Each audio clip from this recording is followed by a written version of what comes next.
नमस्ते दोस्तों, जय माँ गंगे। आपका स्वागत है आपके अपने चैनल फॉलो द कैंडल में। दोस्तों, वीडियो में आगे बढ़ने से पहले आपसे एक रिक्वेस्ट कि अभी तक अगर आपने मेरे चैनल को सब्सक्राइब नहीं किया है तो प्लीज़ मेरे चैनल को जाकर सब्सक्राइब करें और लाइक करें। ज़्यादा से ज़्यादा मेरी वीडियो को लोगों तक शेयर करें ताकि वीडियो ज़्यादा से ज़्यादा लोगों तक पहुंच जाए, और बेल आइकन को भी प्रेस करना मत भूलना। अब आइए आज की वीडियो को शुरू करते हैं। आज है 22 सितंबर 2022। कल रात अमेरिका में फेडरल रिजर्व की मीटिंग हुई, जिसमें फेडरल रिजर्व ने 0.75% ब्याज दरें वहाँ पर बढ़ा दी, जिसके बाद कल डाउ जोन्स में बहुत ही वोलेटाइल सेशन रहा। मैं आपको डाउ जोन्स के जब चार्ट दिखाऊंगा उस समय उसकी बात करेंगे। 15 मिनट में चार्ट ऐसे ऊपर जा रहा था, 15 मिनट में नीचे आ रहा था, फिर 15 मिनट में ऊपर जा रहा था। फाइनली डाउ जोन्स लगभग 530-40 अंक गिरकर दिन के निचले स्तरों पर जाकर बंद हुआ। तो उसी के चलते हमारा SGX निफ्टी भी रात को ही दिखाने लग गया था कि 100 से 120 पॉइंट का गैप डाउन हमें बाज़ार में एकदम खुलते ही सुबह मिलेगा। और वैसा ही हुआ, जैसे ही बाज़ार आज 9:15 पर खुले और सीधा ही 120-30 पॉइंट नीचे खुले। और कल मैंने आपको बताया ही था कि मैं 17,600 की पुट लेके जा रहा हूँ। कुछ तो हमने कल ही बुक कर दी थी, कुछ हम होल्डिंग ले गए थे। उसमें हमें सुबह बेहतरीन मुनाफा हुआ।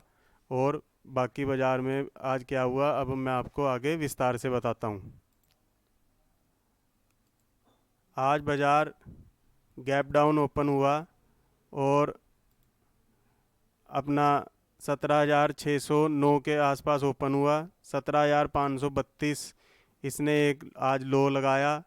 हाई लगाया 17,722, जो दिन के दौरान इसने रिकवरी दिखाई। एक बार तो निफ्टी आधा या 2-3 पॉइंट प्लस भी हो गया था, और फिर जाकर ये क्लोज़ हुआ है 17,629 पर। तो ये आज बाज़ार में सारा दिन का कार्यक्रम रहा। इतनी बड़ी फेड मीट होने के बाद भारतीय बाज़ार भले 88 पॉइंट माइनस बंद हुए हैं, लेकिन कैंडल जो ग्रीन बनी है इसका हमें फ़ायदा होगा। मुझे लगता है कि बाज़ार यहाँ से हमें ऊपर जाने के भी साइन दिखा रहा है, ऐसा ये कुछ बाज़ार हमें कहना चाह रहा है। क्योंकि जो कैंडल बनी है ये इनडिसाइसिव कैंडल है, इसमें गिरावट तो हुई है, आज 88 पॉइंट माइनस मार्केट बंद हुआ है, लेकिन ये कैंडल बता रही है कि मैं नीचे शायद नहीं जाना चाहती हूँ। यही इसने आज दिन के दौरान दिखाया। तो मैं आपको 5 मिनट के चार्ट पे लिए चलता हूँ। जैसे ही बाज़ार खुला तो हमने 17,600 की जो पुट को हम कैरी कर गए थे उसमें हमने लगभग 195 के आसपास प्रॉफिट बुकिंग कर ली थी। उसके बाद हमने बैठ के आराम से वॉच करा, और जब बाज़ार निचले स्तरों पर 12 बजे के आसपास हमारे अहम सपोर्ट के पास आया तो हमने निफ्टी फ्यूचर को बाय किया था। अपने स्टॉप लॉस 50-60 पॉइंट का स्टॉप लॉस देके बाय करा, जिसको हमने लगभग इस कैंडल के बाद काट दिया था। 17,675 के आसपास हमने काट दिया। और उसके बाद बाज़ार थोड़ा ऊपर जाकर इस एरिया में जाकर प्लस भी आ गया था। हमारे काटने के बाद भी निफ्टी लगभग 50 से 60 पॉइंट और ऊपर गया, लेकिन मैं इस एरिया के पास रेजिस्टेंस ढूंढ रहा था कि यहाँ तक शायद बाज़ार आ सकता है, पहले यहाँ तक फिर यहाँ तक। तो मैंने इसलिए जैसे ही ये कैंडल के बाद ये रेड कैंडल बनी तो मैं यहीं पर एग्ज़िट कर गया अपनी फ्यूचर की पोजीशन को। उसके बाद बाज़ार चाहे थोड़ा बहुत और ऊपर गया, पूरी राइड कभी भी आप ले नहीं सकते। तो इसलिए जितना जहाँ पर आपको रेजिस्टेंस लग रहा हो और अगर कोई रेड कैंडल आने लग जाए तो आप एग्ज़िट कर दीजिए। खामखा क्यों, आज क्योंकि एक्सपायरी भी थी तो इसलिए ज़्यादा वोलेटाइल रहने की आशंका सुबह से ही लगाई जा रही थी कि वोलेटाइल तो रहेगा बाज़ार। फिर उसके बाद बाज़ार में लगभग 2 बजे के बाद जो प्रॉफिट बुकिंग बनी और बाज़ार 17,635 के पास जाकर क्लोज़ हो गया।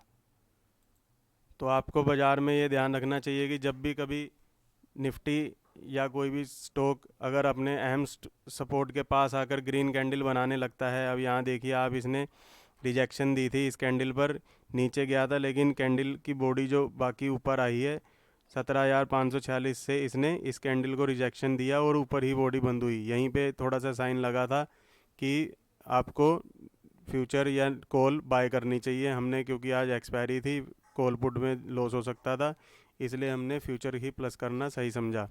50 से 60 पॉइंट का स्टॉप लॉस लगा के, अगर वो लग भी सकता था मेरा स्टॉप लॉस यहाँ से अगर नीचे घूम के मारता तो जो हमारे 60 पॉइंट का स्टॉप लॉस नीचे खड़ा था वो लग जाता, लेकिन वो उसने नहीं हिट करा और ऊपर जाकर हमें प्रॉफिट ही हमें बुक हुआ उसमें।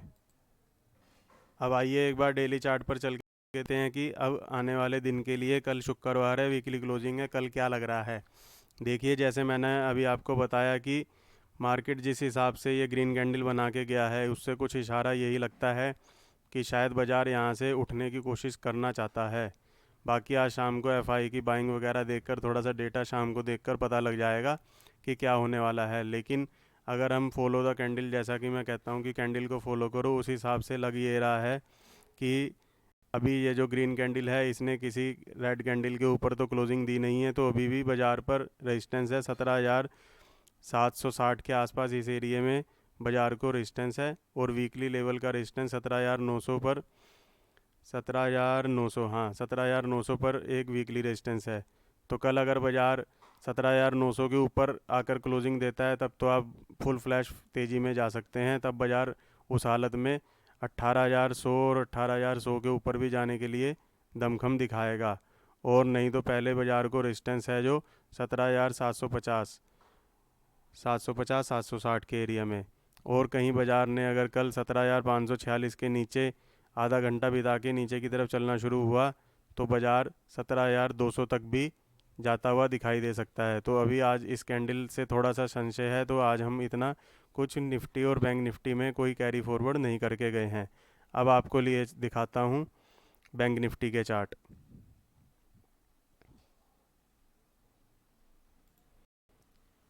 लीजिए, आपके सामने बैंक निफ्टी का स्पॉट का चार्ट है।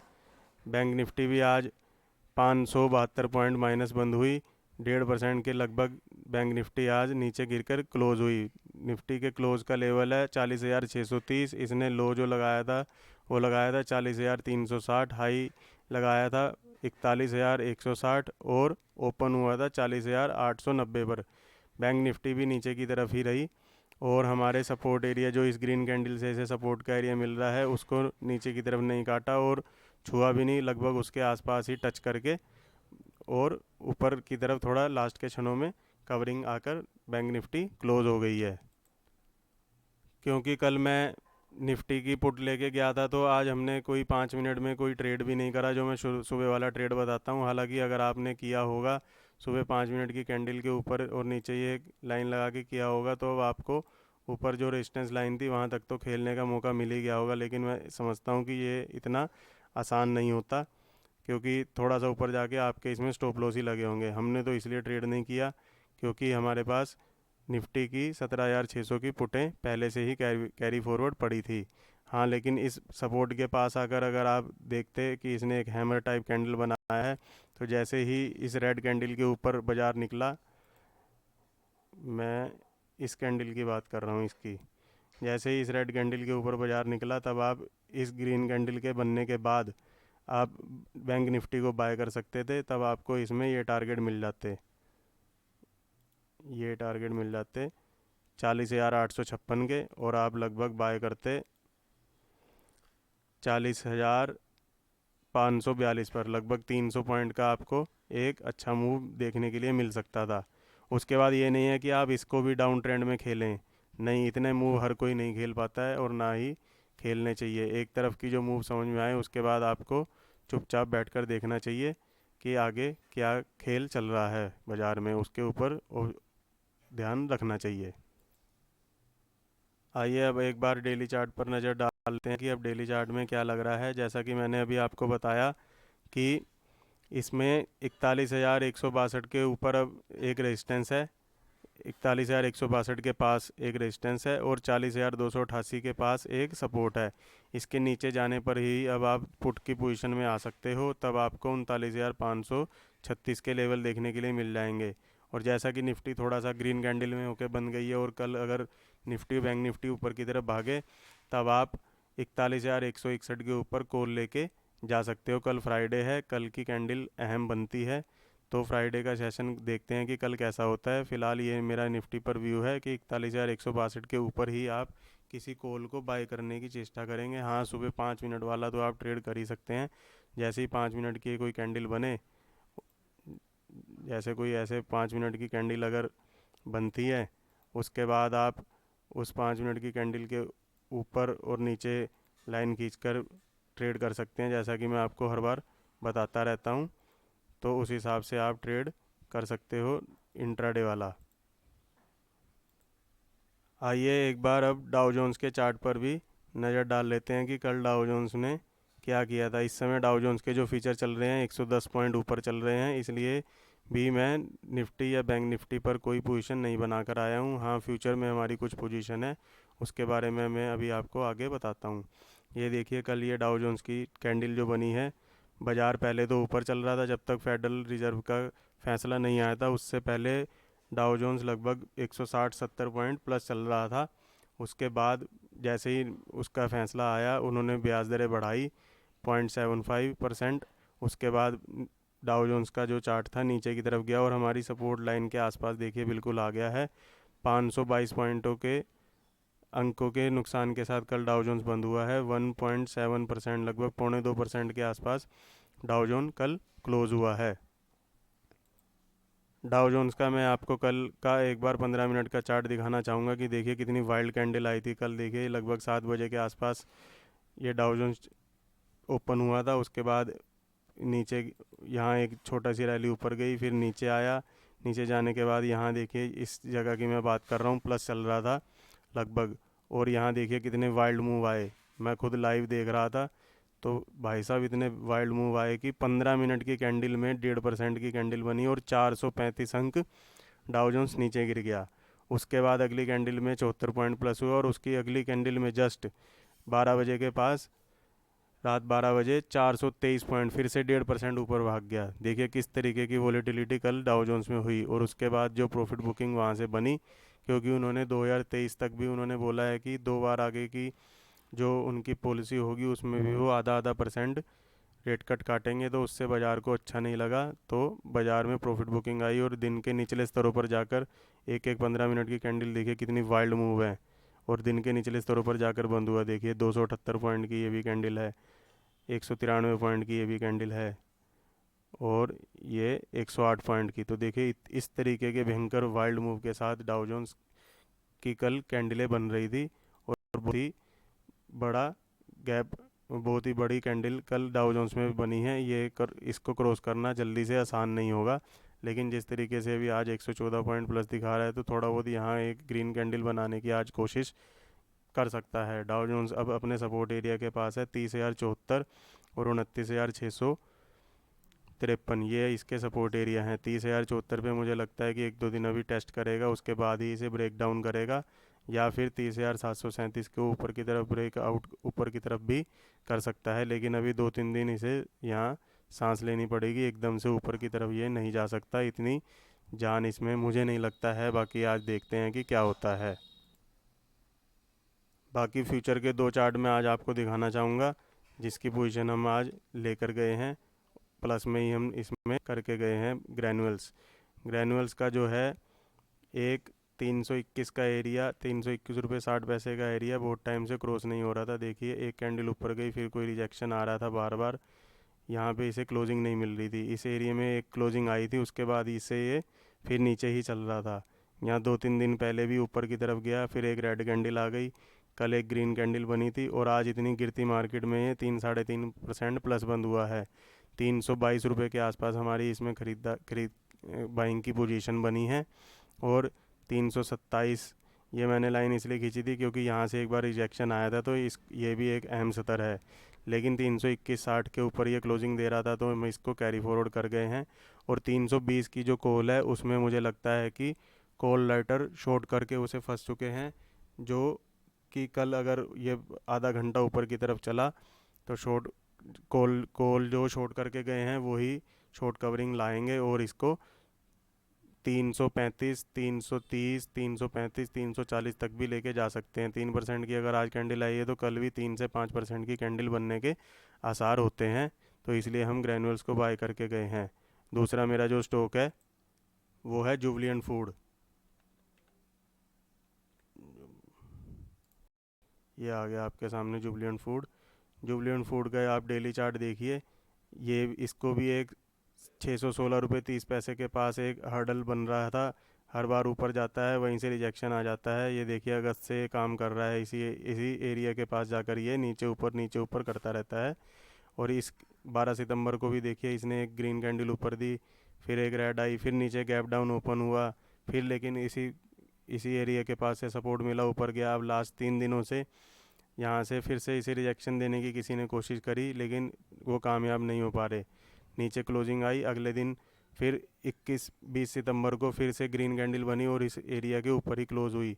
कल भी किसी ने नीचे लाने की कोशिश करी पर वो भी कामयाब नहीं हुआ, हार मान गया। आज एक ग्रीन कैंडल अच्छी आई है, तो मुझे लगता है कि जुबिलेंट फूड में भी कल शॉर्ट कवरिंग देखने को मिल सकती है। और ये भी अगर आज 2% बढ़ा है तो कल 3.5 से 4% बढ़ने का हकदार है। तो ये 655 से 660 के एरिया तक जा सकता है। स्टॉप लॉस आपके इसमें रहेंगे 616 के नीचे। 616 के नीचे आधा घंटा अगर ये बिताता है तो आप 614 613 के आसपास अगर आपको ये मिलता है तो आप इसमें से एग्जिट हो सकते हैं। हमारी इसमें पोजीशन 628 के आसपास बनी है। दोस्तों, मार्केट में ट्रेड करने के लिए आपको थोड़ा सा साइकोलॉजी को भी समझना होता है, तो ये मैं थोड़ा सा साइकोलॉजी देखकर भी ट्रेड लेता हूँ। जो कि मैं इसमें बार बार देख रहा था कि इसी एरिया से रिजेक्शन आ रहा है, तो ये चीज़ें आपको देखनी होती हैं कि कौन क्या कर रहा है। अब ये यहाँ पे ये साइकोलॉजी का ही खेल है कि इस ग्रीन कैंडल के बाद यहाँ रिटेलरों को बाहर निकाला और फिर से ये कोशिश कुछ लोग कर रहे हैं बार बार नीचे करने की, इसे नहीं कर पाए। तो ये सब चीज़ें आपको वैसे नहीं दिखाई देंगी किसी इंडिकेटर का यूज़ करके, या वैसे ही आपको साइकोलॉजी से ही पता चलता है। और यहाँ देखिए एक ट्रेंड लाइन भी इसकी बन रही है, बार बार ये इस ट्रेंड लाइन का ये सपोर्ट करते हुए ऊपर की तरफ ही जा रहा है। तो ये आपको किसी इंडिकेटर में नहीं पता चलता, इसमें आपको अपनी साइकोलॉजी पता करनी पड़ती है कि कैसे कोई किसी को बाहर निकालने की कोशिश कर रहा है और कौन ज़्यादा हावी होने की कोशिश कर रहा है। इस तरीके से मैं अपनी पोजीशनें बनाता हूँ साइकोलॉजी का यूज़ करते हुए। हाँ, इसमें अगर हम कल गलत हो गए तो 616 में 614 में अगर ये आया तो हम इसमें स्टॉप लॉस देने के लिए तैयार हैं। कल भी मैंने आपसे कहा था कि कुछ पार्ट प्रॉफिट हम बुक कर गए हैं 16-17-600 की पुट में, और कुछ हम कैरी फॉरवर्ड कर गए हैं। तो उसमें अगर आज बाज़ार मतलब ऊपर भी जा सकता था, फेड रिजर्व के फैसले के बाद अगर ऊपर जाता तो हमारा स्टॉप लॉस ले आता, हम उसे खुशी खुशी देने को तैयार थे, क्योंकि हमारी जो पोजीशन थी वो हमारी पोजीशन साइजिंग बिल्कुल ठीक थी। उतना लॉस बियर करने को हम हमेशा तैयार रहते हैं, इसलिए हम कुछ ज़्यादा बड़ी पोजीशन नहीं बना के घर ले आते हैं। हाँ, इंट्राडे में आप कर सकते हो, लेकिन फिर भी उसमें भी बहुत ज़्यादा बड़ी पोजीशन में ट्रेड नहीं करना चाहिए। अपने साइज़ के अनुसार ही जितना आप लॉस बियर कर सकते हो उस हिसाब से ही आपको पोजीशन कैरी फॉरवर्ड लेके जानी चाहिए। तो इस चीज़ का ज़रूर ध्यान रखना चाहिए। इसके अलावा फ्यूचर के कुछ और स्टॉक थे जैसे टाटा केमिकल, इसमें हमारी कोई पोजीशन नहीं है, लेकिन देख लेते हैं कि इसमें क्या कर रहा है। क्या पता आपके किसी के पास टाटा केमिकल की कोई पोजीशन हो, तो इसलिए इसके ऊपर भी रिव्यू देख लेते हैं, क्योंकि इसमें भी आज 5% की अच्छी कैंडल बनकर बंद हुआ है ये। अब इसमें देखिए यहाँ पर इस रेड कैंडल में 16 तारीख वाली कैंडल में किसी ने इसे रिजेक्शन दिया है, और उसके बाद से ही उसका लो नहीं काट पाए हैं लोग। मतलब इस रेड कैंडल के बाद तो इतना बढ़िया प्रेशर जब बना लिया था, तो अगले दिन भी इस रेड कैंडल जो 19 सितंबर को बनी, इसको इसके नीचे क्लोजिंग देनी चाहिए थी।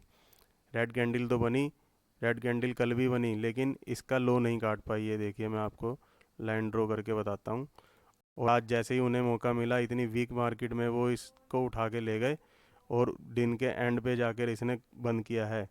तो हमारी इसमें कोई पोजीशन तो नहीं है, लेकिन फिर भी मैं आपको इसमें बताना चाहूँगा कि इसमें आपको टारगेट यहाँ तक के मिल सकते हैं, 1194 तक ये जा सकता है। और 1194 के बाद आपको इसमें और तेज़ शॉर्ट कवरिंग देखने को मिलेगी।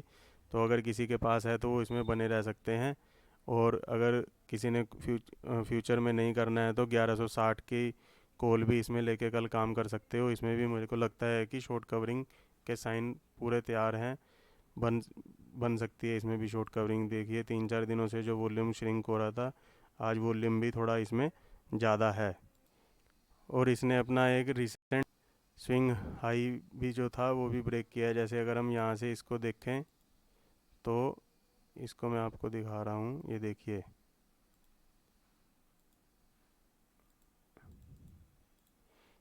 यहाँ से डाउन ट्रेंड शुरू हुआ, नीचे लो बनाया, फिर एक लोअर हाई बनाया, फिर लोअर लो बनाया, फिर लोअर हाई बनाया, फिर ऑलमोस्ट सेम लो बनाया, मतलब डबल बॉटम टाइप भी यहाँ बन गए। और अपने ये रिसेंट जो हाई था इसका, इसको क्रॉस करके आज क्लोज हो गया है।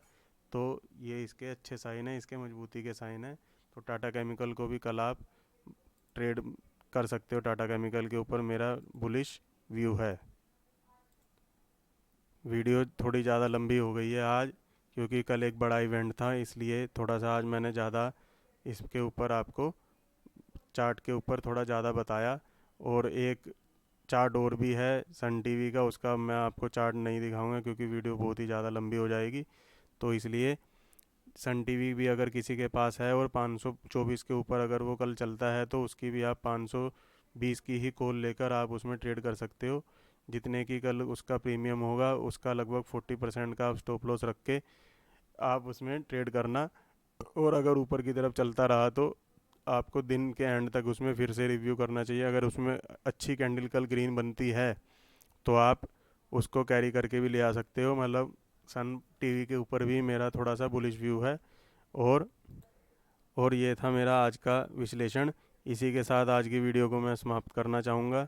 वीडियो तो बहुत लंबी हो सकती है क्योंकि स्टॉक भी इतने होते हैं ट्रेड करने के लिए, और वैसे और कैश के भी कुछ चार्ट हैं वो सब आज रह गए हैं, लेकिन कोई बात नहीं, फिर कभी उसको शेयर करेंगे क्योंकि वीडियो बहुत ज़्यादा लंबी हो जाएगी। इसलिए मैं अपनी वीडियो को यहीं विराम देना चाहूँगा। और आपसे ये कहना चाहूँगा कि जितनी भी ये राय मैं आपको देता हूँ ये मेरी पर्सनल राय है, आपकी राय अलग हो सकती है मेरे से। तो इसलिए अपनी कोई भी बाय या सेल की पोजीशन बनाने से पहले कृपया अपने फाइनेंशियल एडवाइज़र और अपने ब्रोकर से ज़रूर संपर्क करें। उनके साथ सलाह मशवरा करके ही किसी बाय या सेल का एक्शन लें। किसी भी तरीके के प्रॉफिट और लॉस का जिम्मेवार मैं नहीं हूँ, क्योंकि मैं कोई सेबी द्वारा रजिस्टर्ड ब्रोकर सेबी द्वारा रजिस्टर्ड एनालिस्ट नहीं हूँ। तो इसलिए कृपया अपनी समझदारी से ही काम करें। ये सब मेरी पर्सनल राय है। और हाँ, अगर आपने अपना डीमेट अकाउंट अभी तक नहीं खुलवाया है तो कृपया मेरे नीचे दिए वीडियो में नीचे दिए गए नंबर पर आप संपर्क करें और मुझे कॉल भी कर सकते हैं या व्हाट्सएप भी कर सकते हैं। तब तक के लिए धन्यवाद। जय हिंद, जय गंगा मैया की।